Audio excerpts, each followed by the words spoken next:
I will talk about Obsession, which I did finally get to see today. And I will say that I greatly enjoyed it.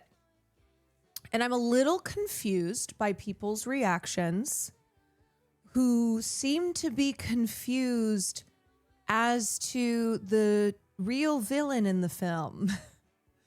I thought it was pretty obvious. I, from the get-go, was like, yeah, I know what this is about. Like, I understand. I don't think anyone's actually confused. I don't know, man. I went online and was seeing people's reactions to it, and plenty of people who get it, but then others who don't, including film critics who I respect. Is this, yeah, hold on 1 second. Permission to bonk. Yes. White Grizzly. And thank you for the 32 months. Brigitte, thank you for the 14 months. I'm genuinely concerned by the takes I've seen. And I saw some people say, well, maybe the themes needed to be driven home for those who didn't understand. And that's concerning to me because, okay, this is spoiler free until otherwise. But right now, spoiler free. Were there ways for the themes to be driven home a little harder? Sure. But I thought it was pretty clear. And I will say there were some notes I thought of that could have been effective creatively. Like there were a couple things when I was watching, I went, okay, this would be interesting if they switched the perspective, just that kind of stuff. But like when I got to the end of it, I went, yeah, that was great. And I totally get what is being said here. Indy Navarette used to be a COD Twitch streamer. This video of her highlights from that came up on my YouTube feed. She is fucking incredible. I just have to give her her flowers. She is unbelievably awesome in this role. I was taken with her from the get-go.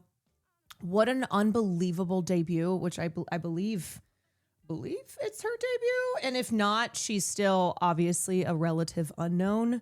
So to deliver a powerhouse performance like this, and she is a big reason why the nature of this film and what Curry Barker is saying as far as far as the commentary, like she makes it very clear because of how just committed she is to this performance. She's so good. She's been acting for a bit, but this is her first breakthrough film role. Yes. Also, because I am not doing spoilers right now, just be careful in chat not to do any spoilers, please. Since this film is still in theaters and a lot of people are really excited to go see it. So just please don't put any spoilers in as I am speaking spoiler free right now. Tejan, thank you for the 38 months. Almighty, thank you for the 9 months. I think some people think the director Curry is conservative. That's crazy. That's wild to me. I also saw some people try and reduce him to like, oh, this is a very, like, kind of try to attack him on being Gen Z.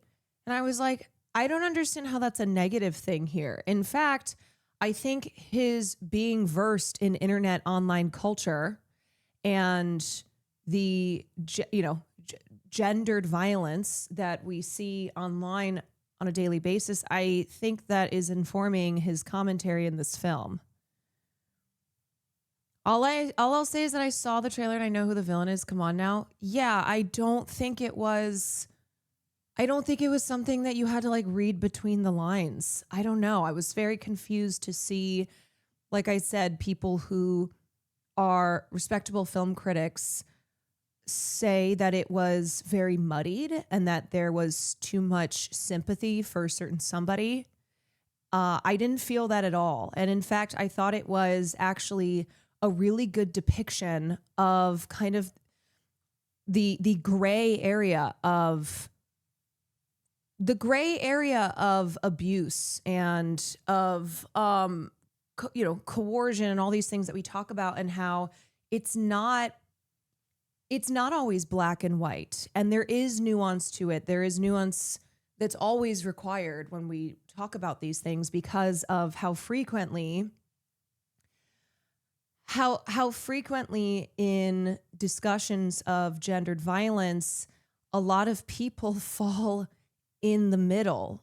Like, as I said, I think, unfortunately, there's still this persistence. There's still this societal persistence in what, I'm just going to kind of broadly call it abuse, so I don't give anything away, but just kind of broadly describe this as abuse.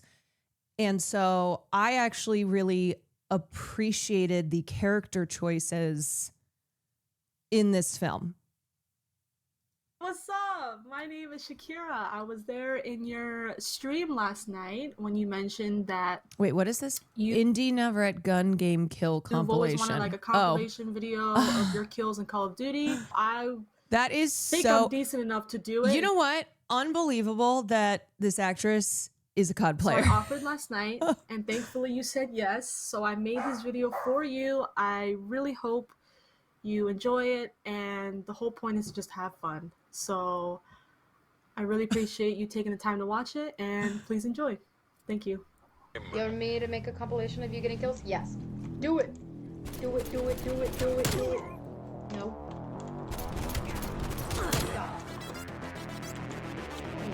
I firmly believe that she is a star. This was her star-making vehicle. She is so good. Oh! Has he had his afternoon walk? Yes, and we met two very sweet old dogs who were just enjoying the sunshine. Did you stream on Twitch? Yes, this is a COD kill compilation. That's so Isn't that awesome? That's right. Wow, Dragon Army, thank you so much. Thank you for the 5 gifted subs. So Shirtless Will Neff. Hungry Brain, thank you for the 14 months.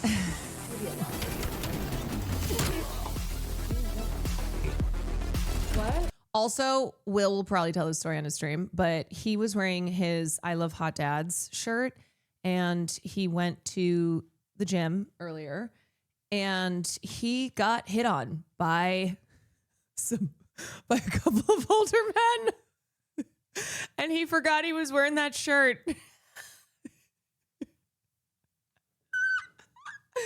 got hit on multiple times. Raise my vote.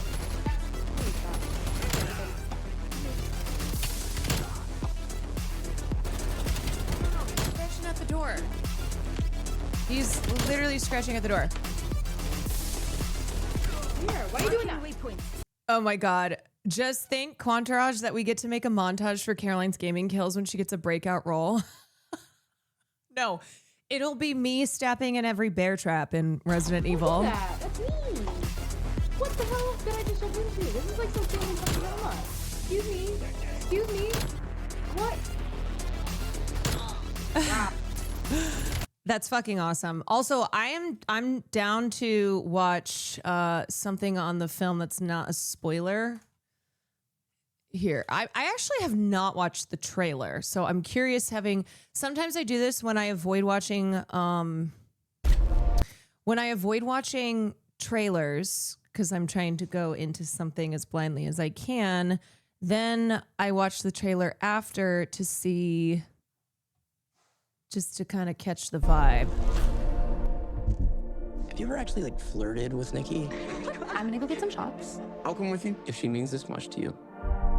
And I know she does. To say, Nikki, I think we should grab a drink sometime. Nikki, wait. I was gonna ask you, What? I lost my train of thought. Hi. Good night. What else? Why? One wish well. Wonder Gal, thank you for the 5 gifteds.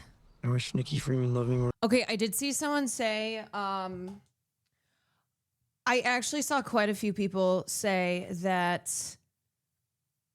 they're like, I can't look at, I don't know this actor's name, but they're like, I can't. Wait, let me see the one review. Nobody take this in any way, but Bear looks exactly like if Dave Franco and Charlie Kirk had a baby. I don't know why multiple people have said that they see Charlie Kirk in this actor in somewhere in his face. More than anyone in the entire world. He looks like if Ludwig and Charlie Kirk had a baby. I love you so much. Don't see it. A love only the branch of a willow tree could conjure. So good. It's weird how you two are dating all of a sudden. Like, super dating. I think Nikki is going through something. Hogan, thank you for the Like, gifted. what? Is she okay? No. Jeez, what kind of spells you put on her?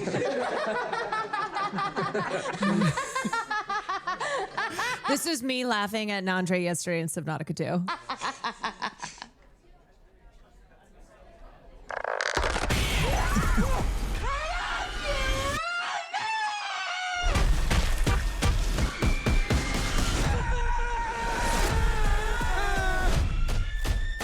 Nikki?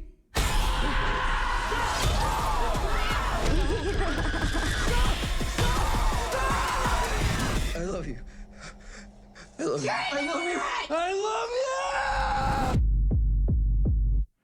you! Ooh! I was calling to see if there's a way I can cancel a wish. I'm sorry, we don't really do that. So she's just stuck like this forever? Well, yeah, I mean, as long as you live. As long as I live? Goddamn. Queen Witch, thank you for the 14 months. Okay, having seen this trailer, I also am going to say what I said, which was I think it's not hard to see the commentary here. You know? And as I said, there are certainly some changes that I wouldn't be not changes. Some creative decisions that I was thinking of after I watched this film, which is usually a good sign because that means that I really enjoyed something, but my brain is thinking of different choices that could have been made in the telling of the story, and just a couple things character-wise that I was also desiring, but genuinely I got what this film was. So I think maybe what's happening is because it's blowing up in popularity, now people are kind of doing the thing where they're like, actually, I think I'm the only person who didn't like this movie, which you don't have to like a film because a lot of people like it. But also I was reading that type of criticism, from the people saying it looks like I'm one of the few people who didn't like this film. And it, to me, read as, oh, wait, I think you came away with a totally different understanding than what, in my opinion, was pretty clearly presented in the film, like throughout it. Who is the best Family Guy? Who sounds the most like Joe? Hey, Peter. Hey, Peter. Hey, Peter. That's not good. Am I trying too hard? Yeah, it's just like you're supposed to sound like Joe from Family Guy. I know that's what I'm trying to do. Okay, just try again. Hey, Peter. I don't know. That's so awesome. The director himself keeps saying that the message and theme isn't subtle. Yeah, which one thing I would say, this is still spoiler free. One thing I would say is I would like to maybe have seen it pulled back a little bit and then we ramp up, like kind of just a little bit less intense so early on. But again, I fully stand by that it was pretty clear what Curry Barker's commentary was. I don't think it was subtle. So it would have been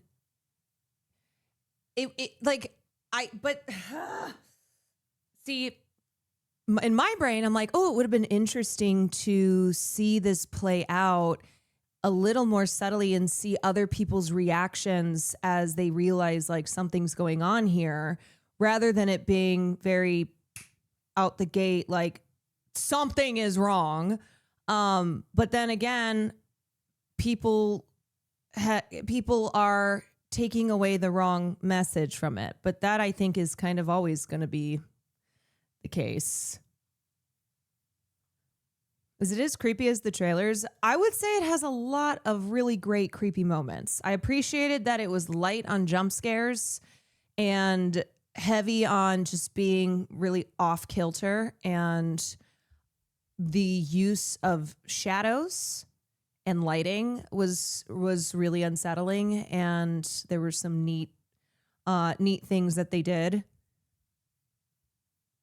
My niece said it was the scariest movie she's seen in a while. She watches a lot of horror. Yeah, I would say, as somebody who watches a lot of horror and has a very, very high tolerance, there were a lot of real intense moments that also, because I understood what the message of the film was, made me feel like sick. There were some like sick to my stomach type moments that was not just through the use of gore and effects. But it was, yeah, I would say it's more disturbing, unsettling.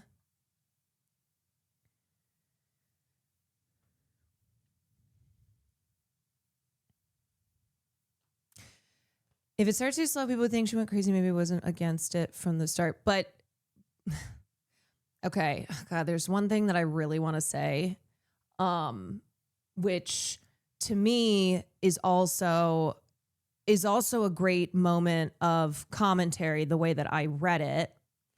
And it has to do, okay, I'm going to just kind of speak vaguely.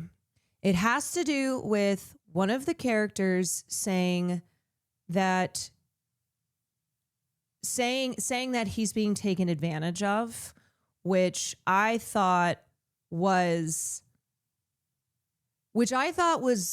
interesting commentary on the nature of of how people love to call women crazy and believe that it's their fault, believe that the reaction is the problem and not what they're reacting to. And I think especially the gender of the person playing a role in that specific line of commentary, you know? And I thought that was, I thought, to me, that spoke to how Nikki is treated by everyone around her, as even when even in them believing that she's like clearly going through something, right? But instead finding fault with her because they view her behavior, her reactions as the problem, right? And I think that gets into the whole topic of reactive abuse, and also I think just the way that women have historically been pathologized, and how crazy is a very gendered term, and how it is often used to blame women for them reacting to a situation that is actually the problem, and not how they are, not their reaction to it. And one of the friends, not saying who could have especially helped, but they chose to be right. And I think it exposed I think it exposed a lot of hollowness within a lot of these relationships.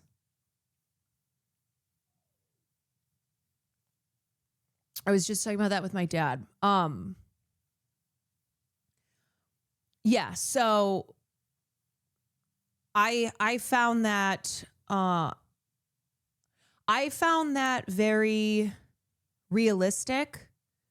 You know, this movie was, despite being quite batshit, as you can tell from the trailer, you get the vibe of that. It did still feel grounded in reality. Like there were so many things I was thinking about when I was watching it. And I think the way that Nikki is treated,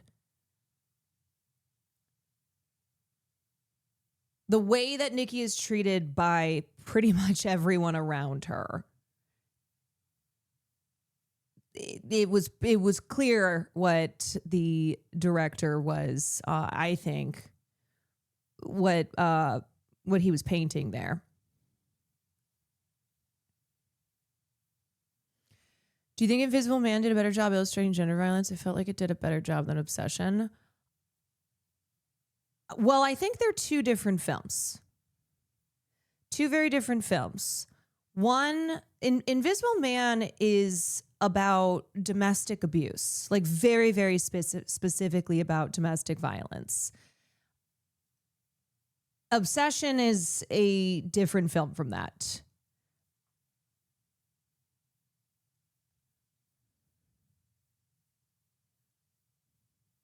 There were times where I wanted to cry in this movie, and that is a testament to how fucking good Indy Navarette is. She is so good that she brought a humanity to her character. And to me, like the crux of the film was the one scene. I'm not gonna say. But the one scene where we see finally where we're like, that's what it is. Like his response to something that she says, it's like, yeah, that right there is solidifying who he is.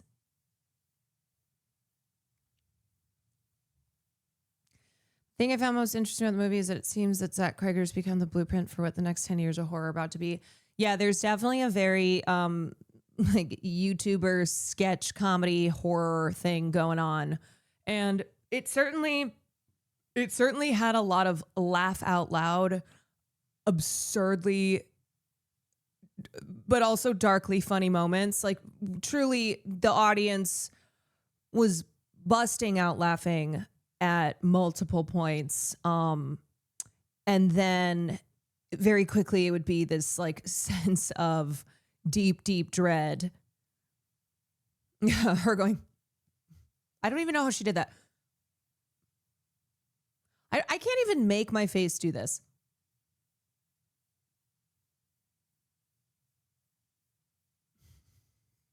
She's like the emoji.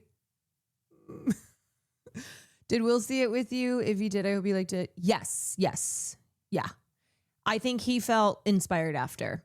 I think this is one of them where both of us, as people who love horror and have written in the horror genre and have felt like it would be awesome to return one day and try and make something, I think we both felt inspired by just how great the film was on such a low budget, the reception to this film, the fact that it's pretty relative unknowns who were cast in one of the biggest movies of the year.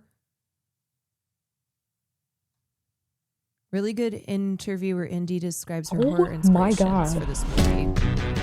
That was the other thing I would say too, is that you definitely saw Curry Barker's inspirations.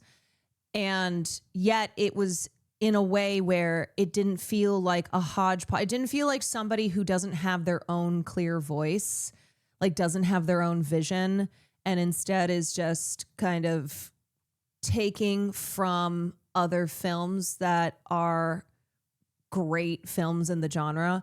I felt like I felt like his inspirations and influences were really clear, and they had some really fun homage moments, but that it didn't reduce the film to just a hodgepodge of other better horror movies. You said you watched a lot of horror films in preparation for this. Before we even started filming, we watched Hereditary. Oh my God. Every single time that I walked into the bathroom, I just would look up. And then specifically for Nikki, Pearl was one that we watched.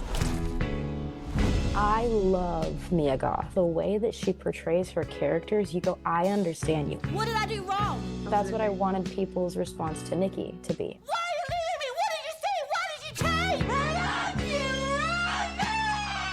There's a scene in the diner where we're saying no. No. And there was a scene in Get Out where a person's underneath another person. Don't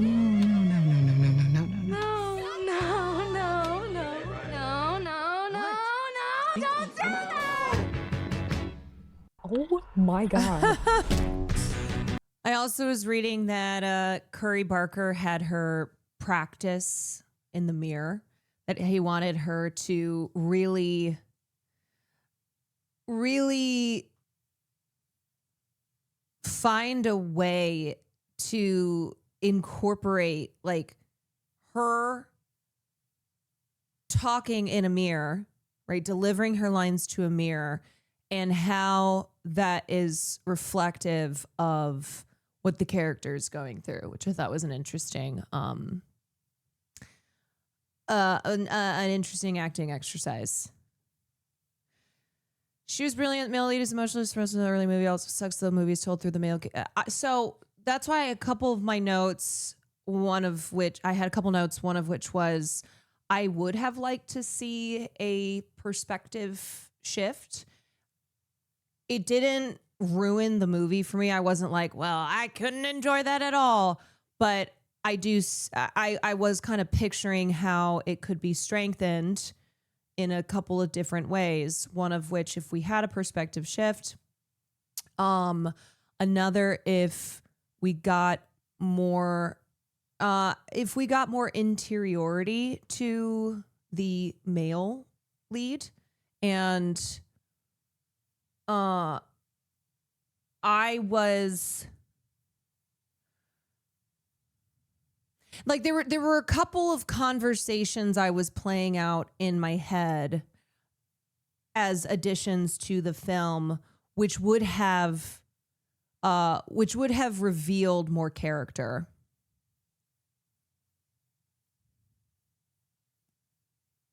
But, you know, you make the choices that you make. What do you mean more interiority? So specifically with him, because sorry, I don't really want to say I'm still trying to do spoiler free. Yeah. How do I phrase this? So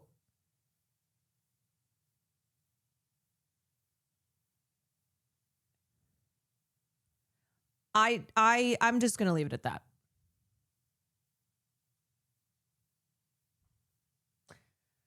Off the bung hole, thank you for the prime. Emerson, thank you for the gifted. Scientist Seb, thank you for the tier 1.